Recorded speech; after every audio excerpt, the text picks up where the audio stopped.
તો એવી સુંદર કથામાં આપ સૌનું સ્વાગત છે. રામ જન્મની આપ સૌને વધાઈ અને વધાઈ સાથે આઈએ. હલો, વધાઈ સાથે આઈએ રામકથાને વિરામ આપું. પણ આવતીકાલે ફરી પાછી ભગવત કથા.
નવદીપસિંહ ચાલતી રામકથામાં ઉપસ્થિત સૌ શ્રોતા ભાઈઓનો, બહારથી પધારેલા મહેમાન મહાનુભાવો, આપ સૌને વ્યાસપીઠથી મારા પ્રણામ. જય શ્રી રામ. ગઈકાલે અયોધ્યા સંગ્રામની મનોકામના ગુરુ વશિષ્ઠજીની કૃપાથી પૂર્ણ થઈ. મહારાજ દશરથજી ખૂબ દાન આપે છે. પછી આનંદ કંઈક ઓછો હોય એમ બીજા સમાચાર મળે છે કે મહારાજ, અમારી મહારાણી કૈકેયીએ પણ પુત્રનો જન્મ આપ્યો છે. માં સુમિત્રાએ 2 પુત્રોને જન્મ આપ્યા છે. આ સમાચાર સાંભળી અવધપતિ ખૂબ જ આનંદિત થયા છે. જય જયકાર થયો છે. આ બાજુ ભગવાન શંકર પાર્વતીને કહે છે, દેવી 1 મહિનાનો સૂરજ થયો. બહુ નવાઈ લાગી છે અને આપણને પણ લાગે કે 1 મહિના સુધી સૂરજ રોકાય એ તો અસંભવ છે. સૂર્યનો ક્રમ છે ઉદય પામવું, અસ્ત પામવું.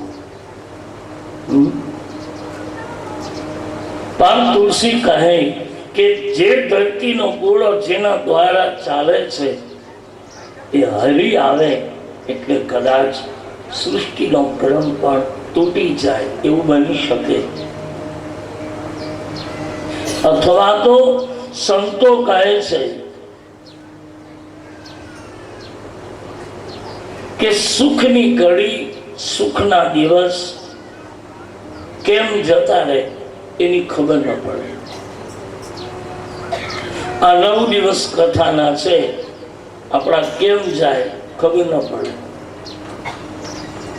દુઃખની ઘડી ન જાય પણ સુખના ગમે એટલો સમય હોય જતો રહે. લગ્નના 3 દિવસ હોય પણ ખબર ન પડે કેમ જાય.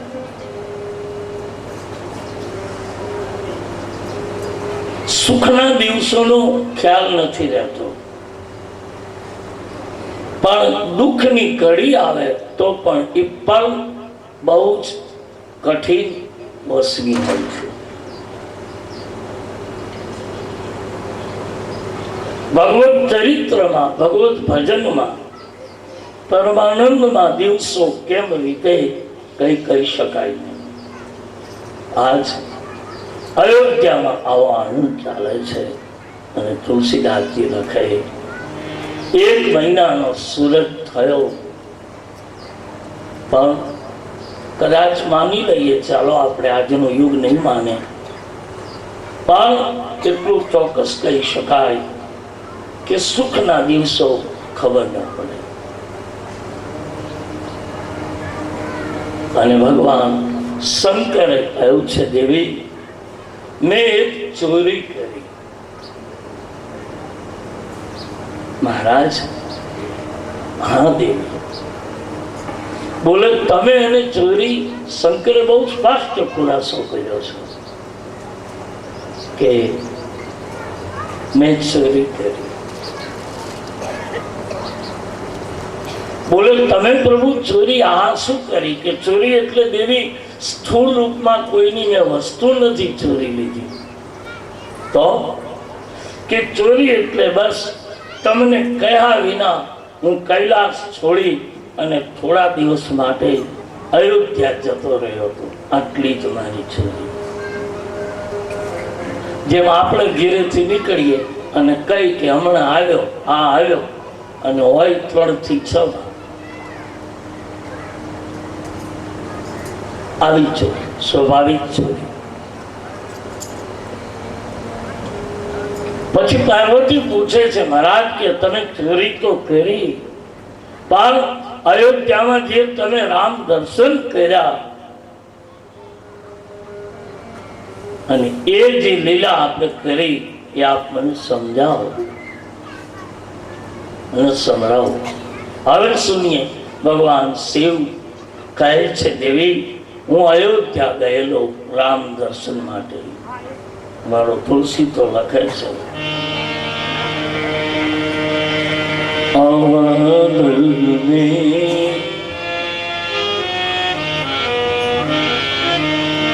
अवध में आदमी एक जानी,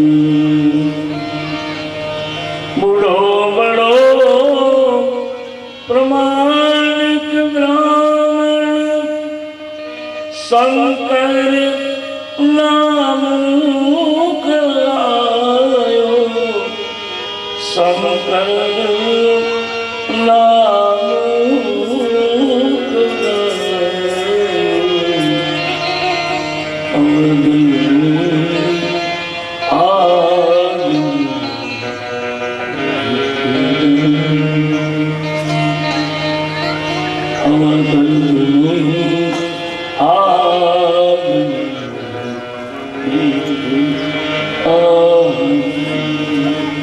अयोध्या एक आदमी आ गया, शंकर आया.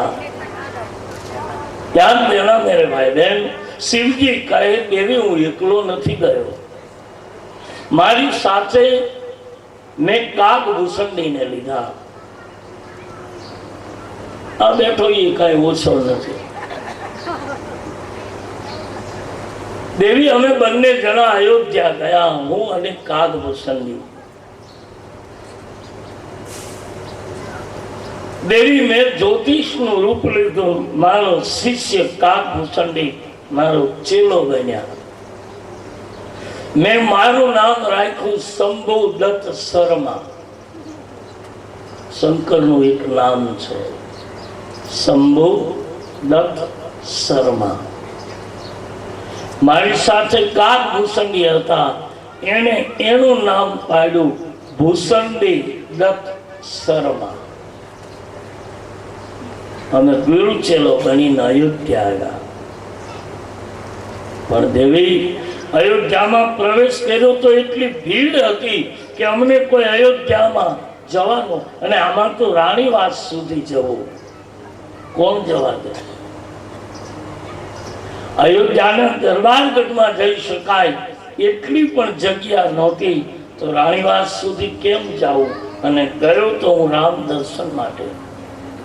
પછી દેવી અમે એક નાટક કર્યું, એક લીલા કરી. શું?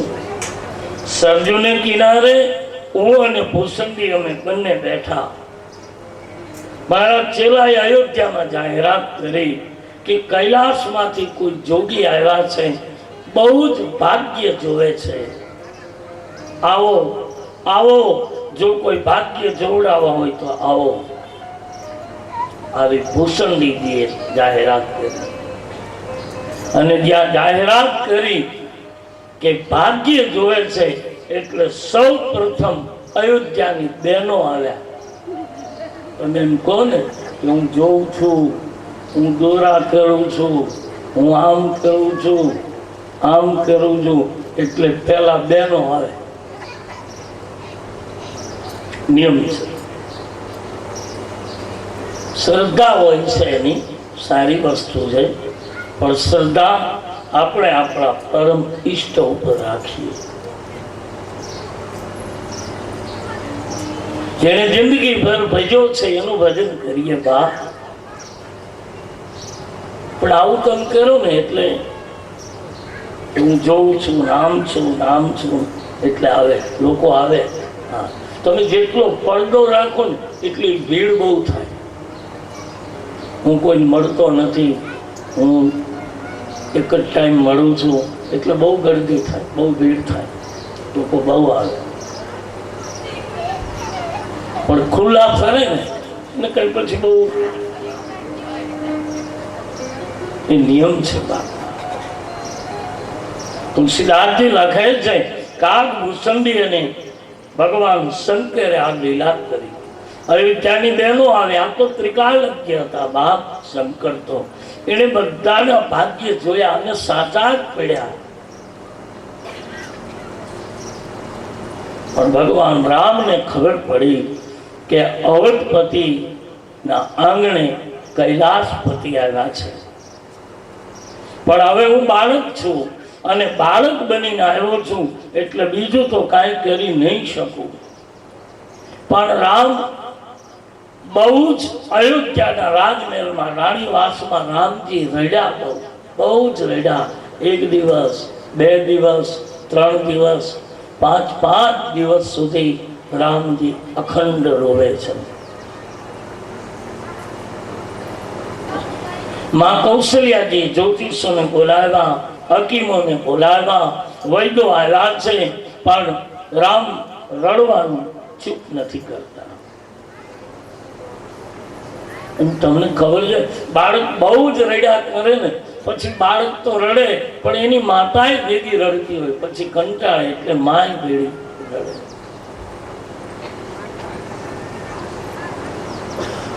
માં કૌશલ્યા પણ રડે છે. અયોધ્યા સમ્રાટને કહ્યું મહારાજ કંઈક કરો ને, મારો લાલન બહુ જ રડે છે. બોલો શું કરવું? હકીમોને વૈદોને બધાને બતાવ્યું પણ હવે એને શું થાય છે શું ખબર પડે. પછી કોઈ કહ્યું કે સરજુને કિનારે કોઈક જોગી આવ્યા છે અને જોગી ભાગ્ય જુએ છે, કદાચ રામના હાથની હસ્તરેખા બતાવો અને હસ્તરેખા જોઈને એ જોગી કાંઈ કહે તો આપણે ઉપાય કરીએ.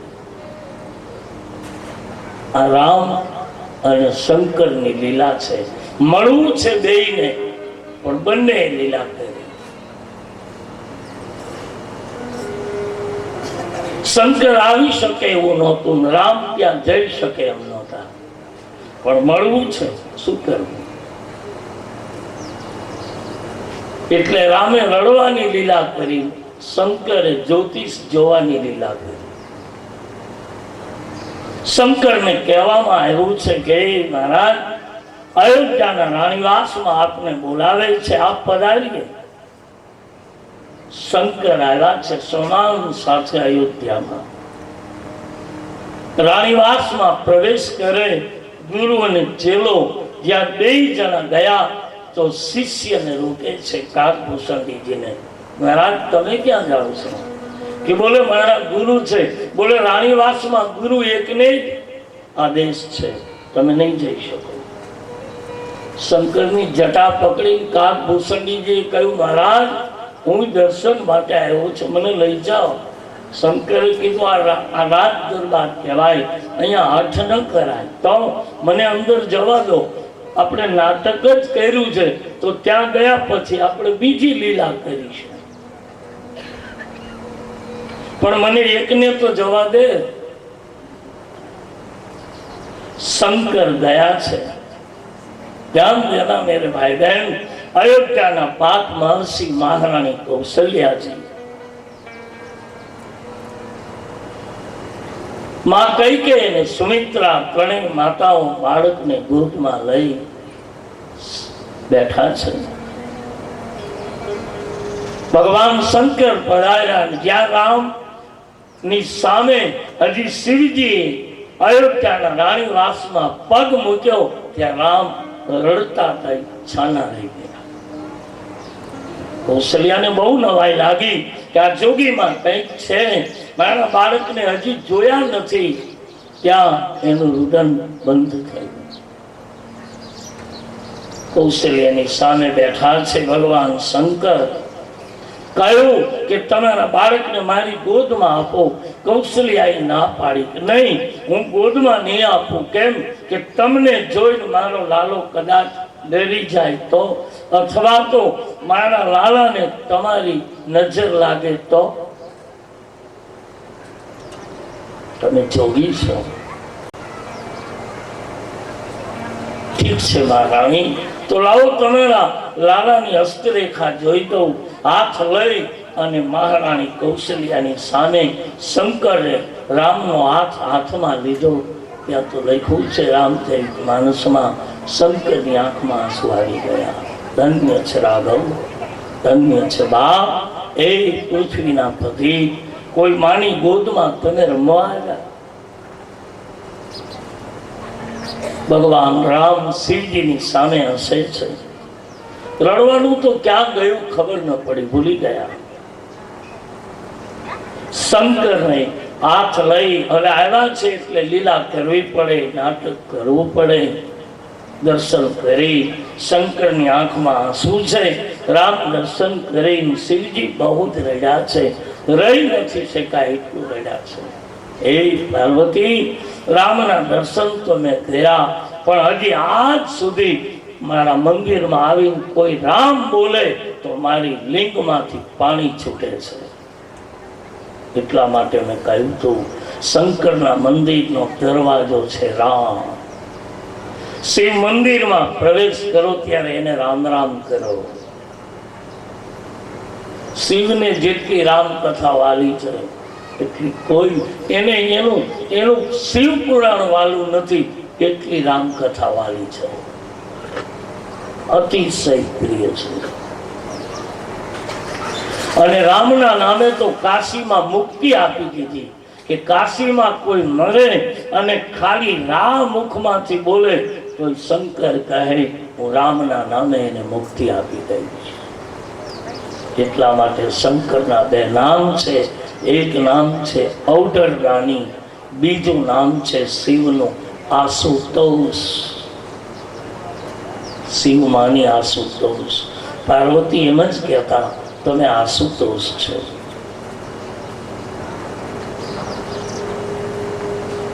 આશુતોષ નો અર્થ થાય છે જેને જે સંતોષ, જેમાં જે રીતનો સંતોષ પ્રાપ્ત થાય એવું દાન આપનારો દાતા શિવ છે.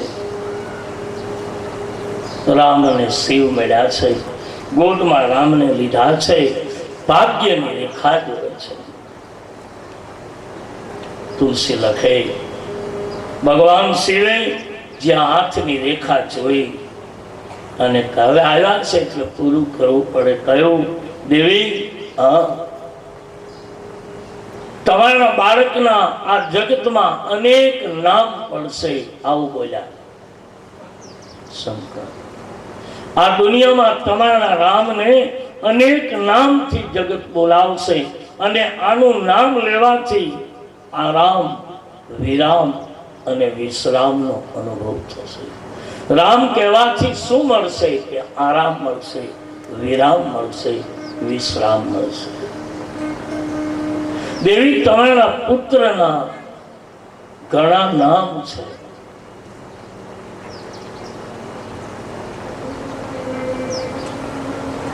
તમારા પુત્રનું નામ લેવાથી સુખનું મૂળ પ્રાપ્ત થશે. અને પછી કહ્યું કે દેવી, તમારો પુત્ર કુમાર અવસ્થાનો થશે એટલે કોક જોગી આવી તમારા પુત્રને લઈ જશે. કૌશલ્યા રડી પડ્યા, મહારાજ જો એટલી દક્ષિણા લઈ લો, બાકી મારા પુત્રને કોઈ લઈ જાય. ચોથી અવસ્થાએ અમે 4 પુત્રના મા બાપ થયા છીએ અને અમારા સમ્રાટને તો બહુ જ વાલો છે આ રાઘવ. બોલે એના ભાગ્યમાં લખ્યું છે કે કુમાર અવસ્થાએ કોઈ સાધુ લઈ જશે. કૌશલ્યા રડી પડ્યા, મહારાજ જો એટલી દક્ષિણા લઈ લો, પણ હું જોગીને મારો રામ નહીં આપું. બોલે લખ્યું છે આપવો જ પડશે. લખ્યું અને કોણ મિથ્યા કરી શકશે? પછી કહ્યું છે કે મહારાણી, મારી વાત તો પૂરી સાંભળો. શું કે તમારા પુત્રને કોઈ જોગી લઈ તો જશે, પણ તમારા પુત્રને લઈ ગયા પછી આ દુનિયામાં જોટો નહીં મળે એવી પુત્ર વધુને પરણાવી તમારા પુત્રને પાછો આપી જશે. કૌશલ્ય રાજી થયા, તો ભલે લઈ જાય. કોઈ પણ માં છે ને, એને પોતાનો દીકરો પરણે એનો હર્ષ બહુ હોય અને ઉતાવળી બહુ જ હોય કે મારા છોકરાની જલ્દી સગાઈ થાય અને મારે જોઈ છે એવી જ પુત્ર વધુ મને મળે. હવે માને બહુ જ અપેક્ષા અને ઉતાવળ હોય કે જલ્દી મારો પુત્ર પરણે, અને એટલી જ પાછી ઉતાવળ હોય કે હવે પાછો બીજા માળે વયો જાય, જુદો થાય. એટલી જ ઉતાવળ પાછી હોય. હા, પછી લગ્ન પછી એ જ કામ કરે. 2 મિનિટ થાય ને ઓલા કે સાંભળ્યું, માને બહુ ઉતાવળ છે. કૌશલ્ય બહુ જ રાજી થયા છે ને એને એમ થયું કે ભલે લઈ જાય જોગીને. અને આટલું કહી શંકર હજી કહેવા ગયા કે પરિણા પછી તમારા પુત્રને વનવાસ થશે. આટલું શંકર હજી બોલે ત્યાં બાલ રામે શંકરના ગોદમાં સૂતા સૂતા શંકરની દાઢી ખેંચી. મહારાજ, હા બસ ચૂપ, હવે આગળ નહીં કહેશો. કેમ કે જો તમે એમ કહેશો કે તમારા રામને વનવાસ થશે તો મારા મા બાપ અત્યારથી જીવી નહીં શકે, એટલે આ ગુપ્ત રાખજો, ખુલ્લું નહીં કહેશો. રામે ના પાડી, ઈશારો કર્યો છે, દાઢી ખેંચી શંકરની કે કહેશો નહીં, નહીં તમારા મા બાપ જીવી નહીં શકે. રામાયણમાં લખ્યું છે કે જ્યોતિષ આપણે જાણતા હોય, એક શાસ્ત્ર છે જ્યોતિષ, એક વેદનો વિભાગ છે. આપણે જાણતા હોય તો અવશ્ય જાણીએ કહીએ, પણ શાસ્ત્ર કહે અમુક વસ્તુ જ્યોતિષકારને પણ કહેવાની મનાઈ છે, કહેવાય નહીં. જાણતા હોય છતાંય ન કહી શકાય. તમે કોઈકને એમ કહો કે આવતી 11 તમારો મોત છે, તો એના 15 દિવસ જાય ન કહેવાય. બહુ શાસ્ત્રમાં સંશોધન થયા છે બાપ. એ તો અમુક એવા લોકોએ શાસ્ત્રોને પણ કારણ વિના બદનામ કર્યા છે અને શાસ્ત્રોને પણ આમ જૂઠા પાડવાની કોશિશ કરી છે. જેને સૂકા પાંદડા ખાઈ ખાઈ આ લીટીઓ લખી છે એ એમને નથી લખાણી, એ અવતરિત થઈ છે. એ કોઈ મુખમાંથી નથી નીકળી, એને અવતરણ થાય અને અવતરણ થયેલા શબ્દો નીકળે. એ શબ્દો મારી તમારી નાભી સુધી અસર કરે, એટલે આપણે હલી પણ ન શકીએ, હાલી પણ ન શકીએ અને ક્યાંય જઈ પણ ન શકીએ. એ અવતરણ છે, શબ્દત્ય અવતાર છે. એ મને તમને હલવા ન દે. કેટલાય આપણે વક્તાઓ જોયા છે કે લાખો લોકો બેઠા હોય 5-5 કલાક સુધી પણ હલે નહીં, કારણ કે વક્તાનું વક્તવ્ય નથી, એ કોઈનું અવકાશમાંથી અવતરણ થઈ રહ્યું છે. પૃથ્વીના કમંડળમાંથીનું અવતરણીય થઈ રહ્યું છે, અવકાશમાંથી અવતરણીય થઈ રહ્યું છે. અને જ્યારે શુભ ઘડીઓ બધી જ એમાં બિલકુલ તલ્લીન થાય ત્યારે 10 દિશાઓમાંથી પણ એને અવતરણ અવતાર રૂપે, શબ્દ એક અવતાર રૂપે એના મુખમાં પ્રગટ થતો હોય છે. આશ્ચર્ય લગાડવાની વાત નથી. વાત વેદોએ કહ્યું છે ધૈર્ય કંથા. ધૈર્ય કંથા વેદનો શબ્દ છે. ચલે વૈતી, ચલે વૈતી, ચલે વૈતી, સંગઠમ ચલે વૈતી. વેદ ઋગ્વેદમાં લખ્યું છે, સામવેદમાં લખ્યું છે, અથર્વવેદમાં લખ્યું છે. અનેક આપણા વેદોમાં બહુ જ ગોપ્ય વાતો છે કે જે આજ સુધી આપણે સમજી નથી છે. એટલે વેદ બહુ વંચાતા નથી, કારણ કે તત્વની વાતો છે. મેરે ભાઈ બહેન, આવા અવતરણીઓ જ્યારે થાય છે ત્યારે એની ખબર નથી પડતી. ભગવાન શંકર મહાન પ્રકાંડ વિદ્વાન જ્યોતિષ કહી શકાય, છતાં એને કહ્યું કે આપણા વેદમાં આવેલી અમુક વાતોને આપણે ગુપ્ત રાખવી જ જોઈએ. કહેવાય નહીં બાપ, જાણતા હોઈએ છતાંય ન કહેવાય. અપરાધી થઈ શંકરને ના પાડી કે તમે કહેશો નહીં કે મારો વનવાસ થવાનો છે, કારણ કે મારા મા બાપ જીવતા નહીં રહી શકે. આટલું કહી શંકર નીકળ્યા છે. અને પછી તુલસી કહે ભગવાન શંકરને અનેક પ્રકારના દાન આપ્યા છે. શિવજી તો શું જ્યોતિષનું દાન લે, પણ અયોધ્યાની બજારમાં નીકળી અને યાચકોને સરજુના કિનારે આપી દીધું. વિનંતી કરું બાપ, યાત્રાના ધામ ઉપર જાઓ ત્યારે કોઈ પણ નદીને કિનારે બેઠેલો કોઈ પણ જોગી, ભોગી, યોગી, રોગી જો હોય સો નદીને કિનારે, સરોવરને કિનારે કોઈ પણ બેઠેલો ભિક્ષુક યાત્રાના ધામમાં જાઓ ત્યારે એ ભિક્ષુકને આપજો. પણ જોજો નદીનો કિનારો કા સરોવરનો કિનારો હોય તો. નહીતર મંદિરમાં તો બહુ માગવા વાળા નીકળશે યાત્રામાં, પણ નદીના કિનારે બહુ જ અદભુત દાનની વિધા પણ બતાવી છે કે તમે ક્યાં દાન કરી શકો.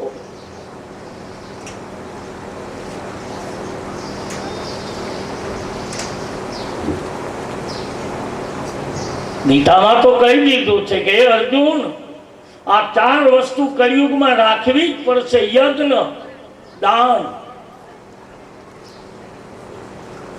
અને તપ કરવું જ પડશે. આ નહીં ચાલે કોઈ પણ રીતે. પણ એની વિધાઓ પણ બતાવી છે, ક્યાં આપવું, કેટલું આપવું, કેમ આપવું. શંકરને ખૂબ દક્ષિણા આપી, પણ શિવજીને મળેલી દક્ષિણા અયોધ્યા સરજુને કિનારે આવી ભિક્ષુકોને બાટી આપી. અને પછી શિવ ગયા. આ બાની મારો તુલસી લખે, અયોધ્યાના સમ્રાટ કહે છે મારા ગુરુ પાસે જાઓ અને 4 પુત્રના નામકરણ સંસ્કાર કરો. રામાયણમાં તુલસીએ લખ્યું,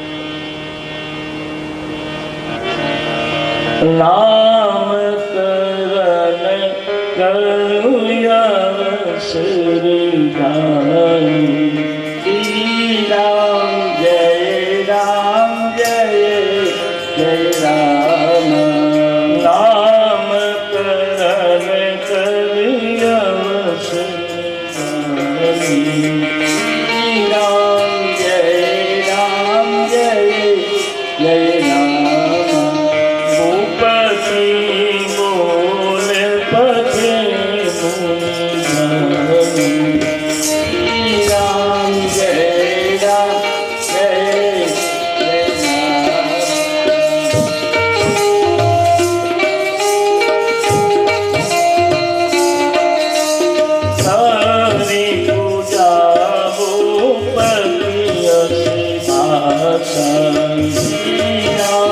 Jai Ram, Jai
જેનું નામ લેવાથી नामकरण संस्कार नो विधि आयो। ध्यान देना मेरे भाई बहन। वशिष्ठ आदि संतों ने बोलाया અને ત્રણેય માતાઓ પોતાના બાળકને શ્રૃંગાર કરી ગોદમાં લઈને બેઠા છે। હવે ભગવાનનું નામ પાડવામાં આવે છે। પછી કૃષ્ણ અવતાર લઈ લો કે રામ અવતાર લઈ લો, રામા અવતારમાં પણ નામકરણ સંસ્કાર વિધિ આવી છે। કૃષ્ણ અવતારમાં પણ નામકરણ સંસ્કાર વિધિ છે। કૃષ્ણ અવતારમાં કૃષ્ણનું પહેલું જ નામ કયું એ લગભગ જો કોઈને ખબર હોય તો ઊંચો હાથ કરે, ખબર હોય તો પહેલું જ કયું નામ।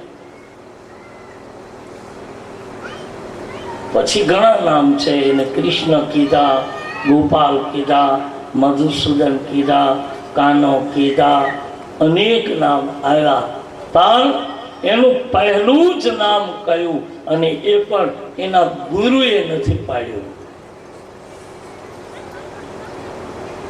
કયા નામે પહેલો ગોવિંદ ઓળખાણો?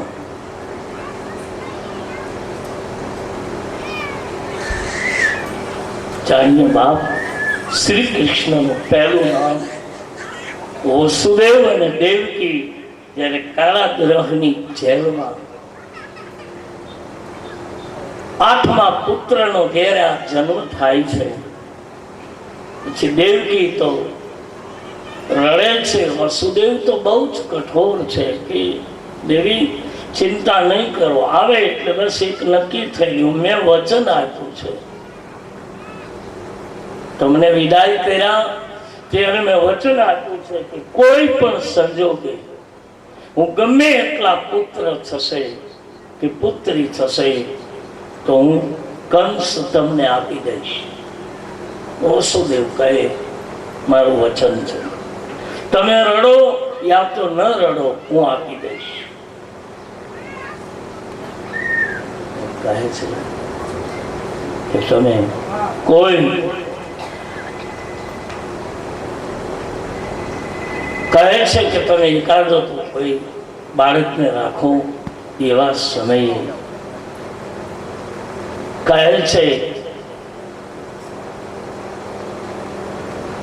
વસુદેવ અને દેવકી એમ કહે છે કે મારા માટે આ કોણ છે ખબર છે?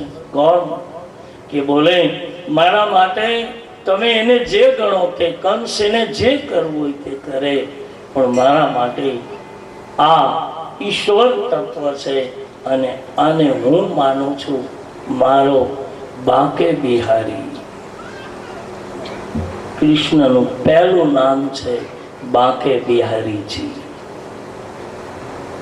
પછી બધા નામ ગર્ગાચાર્યજીએ પાડ્યા છે,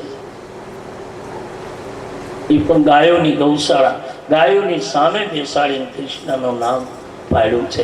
પછી પહેલું નામ ગર્ગાચાર્યજી કૃષ્ણ પાડે, બાકી વસુદેવ અને દેવકી એને બાકે બિહારીજી કહીને બોલાવે છે। અહીંયા રામના નામકરણ સંસ્કારમાં મારો તુલસી લખે વશિષ્ઠજીએ કોઈ પણ શાસ્ત્ર વિધિ નહીં, જે ગુરુના હૃદયમાંથી વાત નીકળી બસ એ જ કહ્યું છે। બાપ રાજન, તમારા પુત્રનું નામ લેવાથી આરામ, વિરામ અને વિશ્રામ આ 3 વસ્તુ મળશે, એટલે મને લાગે છે કે તમારા પુત્રનું નામ હું રામ રાખું છું। અને રામ નામ રાખ્યું છે। તુલસીદાસજી લખે છે કે રામ નામ રાખ્યું છે અને સભા જયઘોષ કરે છે। આયે બોલી શ્રી રામચંદ્ર ભગવાન કી જય। નામકરણ સંસ્કારમાં રામ નામ રાખ્યું છે। અને બાપ આ ભારતની ભૂમિમાં રામ 3 થયા। એક રામ, આમ તો હજારો થયા, પણ 3 રામ આ પૃથ્વીની સમક્ષ આજ પણ હું અને તમે એને રટી રહ્યા છે. 3 રામ. હવે સુનો ત્રણેય રામની વ્યાખ્યા, વિશેષણ સુનો કે એક રામ છે અયોધ્યાના મહારાજ દશરથજીના પુત્ર રામચંદ્ર, જેની પાછળ શબ્દ લાગ્યો ચંદ્ર, રામચંદ્ર છે. બીજા રામ છે કૃષ્ણના મોટા ભાઈ બલરામ, એમાં શબ્દ લાગ્યો બલ. ત્રીજા રામ છે 18 મણનો કુહાડો લઈ આ ધરતીને નક્ષત્રી 21 વખત કરી. ત્રીજા રામ છે પરશુરામ, જેમાં શબ્દ લાગ્યો પરશુ. એક રામચંદ્ર છે, એક બળધારી છે, એક પરશુધારી છે. પણ રામચંદ્ર છે એ વિશેષ આજ પણ આપણે ભજીએ છીએ, પૂજા છે. શું કામ? રામચંદ્ર છે. ચંદ્ર શીતળતાનું પ્રતીક છે અને શાંતિનું પ્રતીક છે ચંદ્ર. એટલા માટે આપણે ત્યાં શીતળતાના અનુભવ માટે ચંદ્રને જ કોઈ પણ જીવનું વૃદ્ધિકરણ થાય છે ચંદ્રના પ્રતાપ. આપણે કપાસ વાવ્યો હોય ગામડામાં તો નથી કહેતા કે બાપા કેદી વાવ્યો, કે બસ હજી 3 રાયતું ગઈ, દિવસ નહીં કઈ, નહીં તો દિવસે નથી ગયા,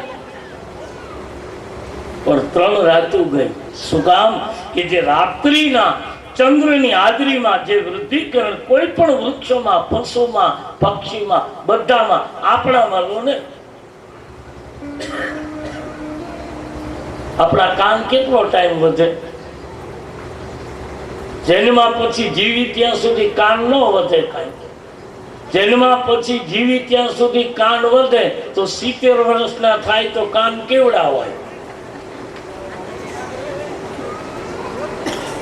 તમે જન્મા પછી હાથના આંગળા અમુક સમયે જ વધે, નખ જીવો ત્યાં લગી વધે, પણ આંગળા ન વધે, પછી રોકાઈ જાય. નહીતર આંગળા થાય આવડા 70 વર્ષે. હવે કલ્પના કરો, આ દેહની વૃત્તિ આખા શરીરમાં જન્મ પછી મૃત્યુની શરૂઆત જન્મ પછી તુરંત થઈ જાય છે. એ તો 70 વર્ષે મર્યા, એ તો એની દયા છે. બાકી મરણ તો જન્મમાં, એટલે મરણ શરૂઆત. માના કોઠાનું જે માના કોઠામાંથી જે રસપાન મળતો હતો અને એ જે કપાઈ ગયું એટલે મૃત્યુ શરૂ. માની નાભી સાથે જોડાયેલી જે આપણી નાભી છે એ પછી અમુક લોકો એને કાપી નાખે ને એટલે બાળક છૂટું પડી જાય, એ ત્યાંથી મૃત્યુનો આરંભ શરૂ.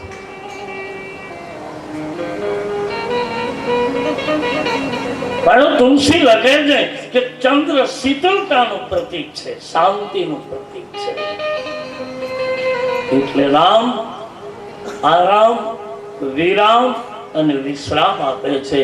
એ છે અયોધ્યા સમ્રાટના પુત્ર રામચંદ્ર, જેને મહાત્મા ગાંધી ભજતા, જેને કબીર જપતા, સંતો જપે, આજે લોકો જપે. તમે કલ્પના કરો કે તમે 2 વખત રામ રામ કરો ને એટલે 2 જણા ભેગા થઈ જાય, આવો રામ રામ, ત્યાં 2 જણા ભેગા. અને આરામ કરો અને ગામમાં બેઠા હોય અને કોક નીકળે નથી બાપા રામ, એ રામ કે ત્યાં પેટમાં છેડો પડે. શીતળતાનું પ્રતીક છે રામ. બીજા રામ છે બલરામ, કૃષ્ણના મોટા ભાઈ. એ રામ જ છે, સવાલ જ નથી.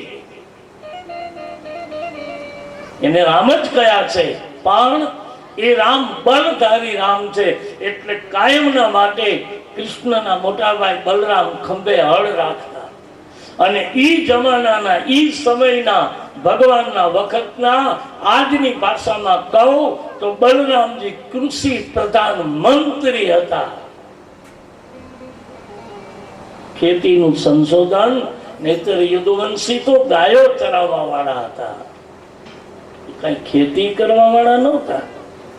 યદુવંશીઓને તો ગાયોનું ચારણ પાલન કરવાનું હતું, પણ બલરામે વિચાર કર્યો કે આની સાથોસાથ જો કૃષિ ખેતી કરાવું તો મારી ગાયોનો ચારો પણ મળી રહે અને કંઈક વિચાર અને વિકાસ પણ કંઈક થાય અને થોડીક મહેનત પણ થાય અને થોડીક પ્રભુની રહેમત તો છે જ, પણ આ થાય એટલા માટે બલરામજીએ બુદ્ધિથી ખંભે હળ લઈ અને યમુનાજીમાંથી પહેલી કેનાલ શરૂ કરી.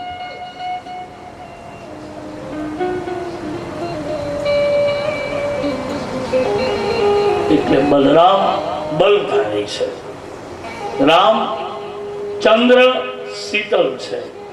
ત્રીજું નામ છે પરશુરામ. પરશુ એટલે કોહાડો. જે 18 મણનો કોહાડો લઈ અને એને નક્કી કર્યું કે આ જગત શાસ્ત્રોથી નહીં સુધરે, શસ્ત્રથી જ સુધરે. અને કુહાડો એને જ કહેવાય કે એક ગાળ બે કટકા.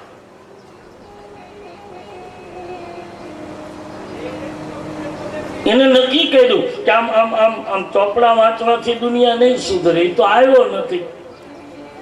નહીતર હતા બ્રાહ્મણ, પણ છતાંય પરશુરામજી કુહાડો રાખતા. એને રાખવો જોઈએ શાસ્ત્રો, પણ શાસ્ત્રો ન રાખ્યા, શસ્ત્ર રાખ્યા.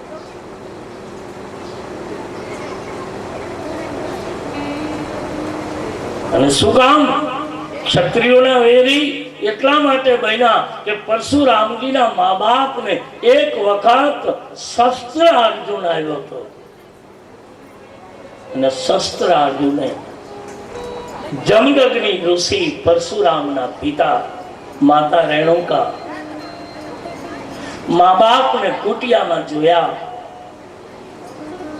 પરશુરામજી બહુ નાના હતા, સૂતા હતા, અને કહે છે શસ્ત્ર અર્જુને જમદગ્નિ અને રેણુકાની પાસે રહેલી કામધેનુ ગાય શસ્ત્ર અર્જુને લઈ લીધી.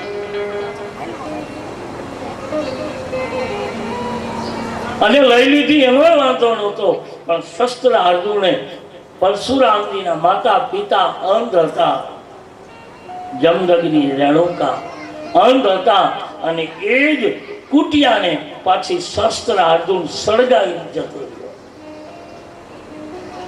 અને અગ્નિમાં એના મા બાપ અંધ બળી ગયા. પરશુરામ બહુ ચેતન આત્મા હતો, અવતાર હતો, એટલે પરશુરામ બળ્યા નથી, કઈ થયું નહીં. અમુક સમય મોટા થયા પછી ખબર પડી કે મારા મા બાપની આ દશા કરી હતી, એટલે આખી દુનિયામાં ગોતવા નીકળ્યા કે શસ્ત્ર અર્જુન છે ક્યાં. 1000 શસ્ત્ર લઈ ફરનારો શસ્ત્ર અર્જુન એની સાથે લડ્યા. અને પછી એ ન મળ્યો ત્યાં સુધી એને નક્કી કર્યું કે શસ્ત્ર અર્જુન તું ક્ષત્રિય છે, યાદ રાખજે, જ્યાં સુધી તું મને મળે નહીં ત્યાં સુધી આ પૃથ્વીમાં એક પણ ક્ષત્રિયના બચ્ચાને રહેવા ન દઉં. અને ગોતી ગોતી ગોતી ગોતી માર્યા. પારણિયામાં સૂતા હતા એને પણ માર્યા. આ છે પરશુરામ, જે એટલું માનતા કે જગત શસ્ત્રોથી નહીં સુધરે, શાસ્ત્રોથી નહીં સુધરે, શસ્ત્રથી સુધરશે. તો પહેલું નામકરણ છે રામ નામ, અને બીજું નામકરણ કહેતા તુલસીદાસજી લખે છે.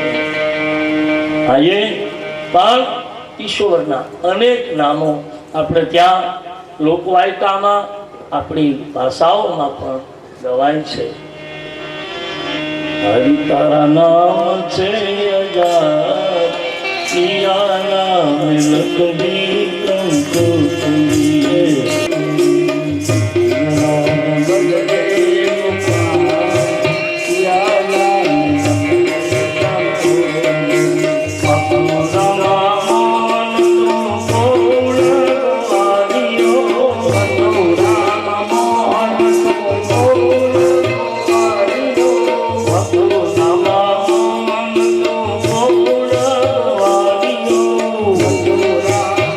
હારું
ત્રણેય રામ, ચંદ્ર, પરશુધારી રામ અને બલરામ. અને પછી નામકરણ આવે છે તુલસીદાસજી લખે શ્રી ભરતજીનું. ભરત માટે અદભુત એક શબ્દ લખાયો. પ્રસંગ વચ્ચે કહીશ, ભરતની તો વાત જ જુદી. તમે જોજો અમુકની ઘેરે જઈએ ને તો એના અમુક ફોટાઓ એવા હોય કે આપણે કોઈ પણ દિશામાંથી જોવો ને તો એ ફોટો આપણી સામે જ જોતો હોય એવું લાગે. કેટલાય ફોટાઓ એવા હોય કે તમે ગમે એ બાજુથી જુઓ ને તો એમ થાય મારી સામે જ જુએ છે. એમ ભરત એક એવી મૂર્તિ છે રામાયણની કે એને કોઈ પણ માણસ જોવે, ત્યાગી જોવે તો એને એમ થાય કે ભરત ત્યાગી છે. ભોગી જોવે તો એમ થાય કે ભરત ભોગી છે. સંન્યાસી જોવે તો એને એમ થાય કે ભરત સંન્યાસી છે. ભરત માટે મારા તુલસીએ લખ્યું છે.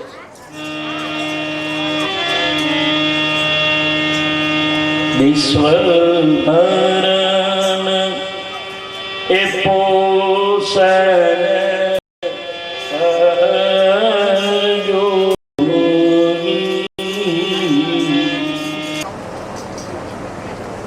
થોડી ચોપાઈ સમજીએ મેરે ભાઈ બહેન કે જેનું સ્મરણ કરવાથી વિશ્વનું ભરણ પોષણ થશે. ભરત કોણ? બહુ જ ભરત, જગત અને ભગત આ ત્રણના બહુ જ વ્યાખ્યા આપી છે મારા તુલસીએ. પણ એ વ્યાખ્યાનો વિચાર કરી અને જે કહેવાયું છે એવા અમે છે કે નહીં એ હૃદયને પૂછજો. દુનિયા કહેશે જગત, ભગત, ભરત, આ બધા કાના માત્ર વગરના શબ્દો છે. પણ જે છે એમ અમે છે કે નહીં એ પોતાના મનરૂપી અરીસામાં જોઈ લેજો. મારા ભરતે કીધું છે. ભરત, એક જ પ્રસંગ ભરતનો કહીને આગળ કહું. કૌશલ્યાની ગોદમાં ભગવતીના ખોળામાં માથું મૂક્યું. ખબર પડી માં બીજું તો હું કાંઈ ન કહી શકું, પણ મારા પિતાની આ છેલ્લી ઘડીઓ આવી અને રામ વનના પંથે ગયા ત્યાં સુધી મને કીધું નહીં કોઈ. અને ભરતને ભગવાન સુંદર જવાબ આપે. ભરત, તું કોણ છે?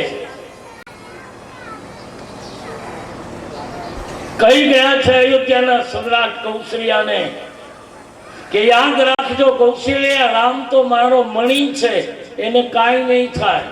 મણિ તો સ્વયં પોતે પ્રકાશિત હોય છે એટલે એને કાંઈ બીજાની જરૂર નહીં. પણ મારો ભરત તો અયોધ્યાનો દીપક છે અને દીવાને બહુ જરૂર પડે. ઘીની, વાટની, પવન ન લાગે એવી જગ્યાની, નહીતર આ વનવાસનું વાવાઝોડું મારા ભરત રૂપી દીવાને ઓલવી ન નાખે એનું ધ્યાન રાખજે કૌશલ્યા. અને એનો અર્થ ભરત જાણતા હતા કે મારામાં વાઇટે છે, પ્રકાશે છે, હું પ્રગટી રહ્યો છું, પણ જો દિવેલ ખૂટી જાય તો દીવો ઓલાઈ જાય. ભગતનો, જગતનો, ભરતનો દીવો ખતમ. હા,